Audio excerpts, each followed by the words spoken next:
ఆంధ్రప్రదేశ్లో సార్వత్రిక ఎన్నికలు దగ్గర పడుతున్నటువంటి నేపథ్యంలో రాజకీయ సమీకరణాలు అయితే శరవేగంగా మారుతూ ఉన్నాయి. ఈ నేపథ్యంలో అసలు ఆంధ్రప్రదేశ్ ప్రజల అభిప్రాయం ఏ రకంగా ఉంది? క్షేత్రస్థాయిలో ఆంధ్రప్రదేశ్ ప్రజలు ఏ పార్టీకి పట్టం కట్టబోతున్నారు? ఏ పార్టీకి ఎన్ని స్థానాలు ఇవ్వబోతున్నారు? ఎవరిని సీఎం చేయబోతున్నారు అనే అంశాలకు సంబంధించి మనతో మాట్లాడేందుకు కేకే సర్వీస్ CEO కేకే గారు మనతో ఉన్నారు. కేకే గారితో మాట్లాడదాం. కేకే గారు హాయ్ అండి. ఇప్పుడు హాయ్ అండి, నాకు అర్థమైంది మీ ప్రశ్న.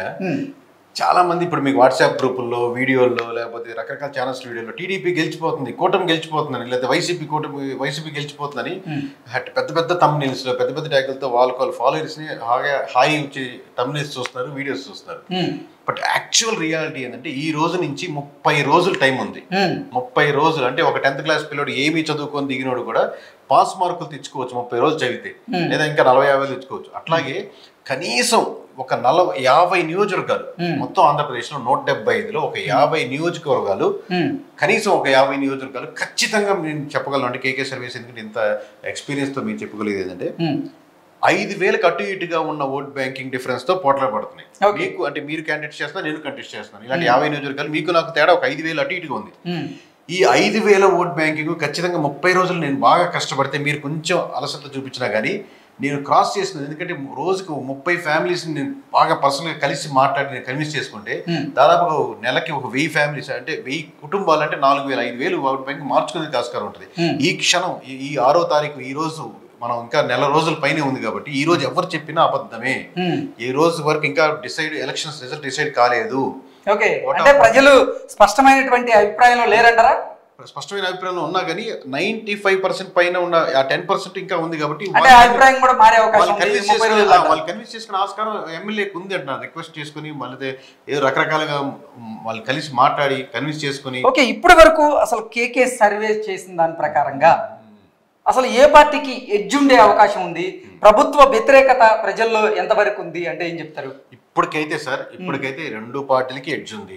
ఎవరైనా టీడీపీకి 150 వచ్చేస్తాయి, 130 వచ్చేస్తాయి, లేదా వైసీపీ 150 వచ్చేస్తాయి, 130 వచ్చేస్తాయి, 115 వచ్చేస్తాయి అనుకుంటే తప్పది.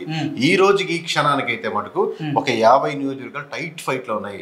అది దేవుడి దిగొచ్చినా అది ఎవరు ఇప్పుడు చెప్పడం కష్టం. ఓకే, 50 నియోజకవర్గాలు పక్కన పెడితే నువ్వు మిగతా 125 నియోజకవర్గాల్లో పరిస్థితి ఎలా ఉంటుంది? 125 ఇద్దరు కంఫర్టబుల్ పొజిషన్ లో ఉన్నారు సార్. ఎందుకంటే ఆ 50 నియోజకవర్గాలు ఎవరు ఎక్కువ గెలుచుకుంటే వాళ్ళు గవర్నమెంట్ అధికారంలోకి వస్తారు. అంటే ఈ 125 స్థానాల్లో ఇద్దరు సమంగా ఉన్నట్ల భావించారు. ఒక 7 అటు ఇటుగా ఉన్నారు కాదంటలేదు.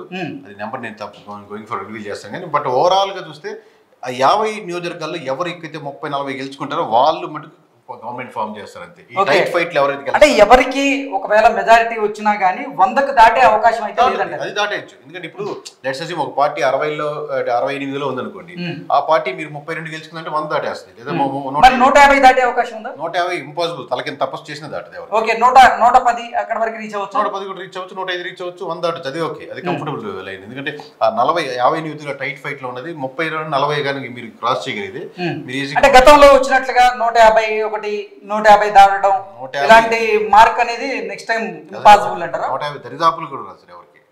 ఓకే, ఏ పార్టీకి ఎందుకు అంత హోరాహోరీ ఉండబోతుంది అంటారా? ఆబ్వియస్ గా కూటమి ఉంది, అడ్వాంటేజ్ ఉంది. కూటమి వల్ల డిసడ్వాంటేజెస్ ఉన్నాయి. వైఎస్ఆర్సీపీ మీద యాంటీ గవర్నమెంట్ ఉంటుంది, వైఎస్ఆర్సీపీ ఫేవర్ గా ఉండే వాళ్ళు ఉంటారు. సో ఇంత డీప్ లైన్స్ అంటే ఒక క్యాస్ట్ పైజ్. మరి సర్వేలన్నీ కూడా టీడీపీ, జనసేన, భారతీయ జనతా పార్టీ కూటమికి 150 పైగా స్థానాలు వచ్చే అవకాశం ఉందంటూ కూడా చెప్తున్నటువంటి నేపథ్యంలో అంటే క్షేత్రస్థాయిలో పరిస్థితి అలా లేదంటే ఈ రోజుకైతే 150 వచ్చే పరిస్థితి ఎవరికి లేదు సార్. రేపు రిజల్ట్స్ తర్వాత కూడా 150 రాదు, 140 కూడా దాటదు, ఏ పార్టీకి దాటదు. ఓకే, ఇప్పుడున్న పరిస్థితులు ఈ రోజుకి ఇంకా నెల రోజులున్న ముందు ఎలక్షన్స్ లో ఖచ్చితంగా అందరూ 60-70లో కొట్టుకుంటున్నారు. ఆ పైన రావాలంటే 50 సీట్లలో దాటాలి. మరి ఎంపీ స్థానాల పరిస్థితి ఏంటి? ఎలక్షన్ ఇంజనీరింగ్ ఎవరు ఎక్కువ బాగా చేసుకుంటే వాళ్ళు గెలుస్తారు. ఇక్కడ నుంచి 50 నియోజకవర్గాల్లో. మరి ఎంపీ స్థానాల పరిస్థితి ఏంటి? ఎంపీ స్థానాలు కూడా డైరెక్ట్లీ ప్రపోర్షన్ ఉంటుంది సార్. ఎందుకంటే అది ఒక ఎంపీకి 7 నియోజకవర్గాలు కాబట్టి ఇక్కడే మీకు 7 ఎంపీ స్థానాలు కనెక్ట్ అవుతున్నాయి కదా. అంటే ఒక కూటమికి 7 వస్తాయి, అలాగే వైసీపీకి కూడా 7 వస్తాయి. అలా చెప్పలేదు సార్. ఎందుకంటే కొన్నిసార్లు 2-3 నియోజకవర్గాలు వేరే దగ్గర ఉంటే వేరే దగ్గర ఉండొచ్చు. అలా ఎంపీ స్థానాలు ఇప్పుడు ఒక సెపరేట్ వీడియో చేద్దాం మనం. ఓకే, ఓవరాల్ గా ఎట్లయితే ఈసారి మాత్రం 150 సీట్లకు దాటే పరిస్థితి ఏ పార్టీకి కానీ లేదు, వైసీపీకి 150 కాదు, 130 కూడా దాటడం కష్టం, 140 కూడా దాటడం కష్టం అవుతుంది. అది మనం గోయింగ్ ఫార్వర్డ్ క్వశ్చన్ చేద్దాం. 150 కన్ఫర్మ్ దాటు ఎవరికి. ఓకే, కేకే గారు, థ్యాంక్ యూ సో మచ్.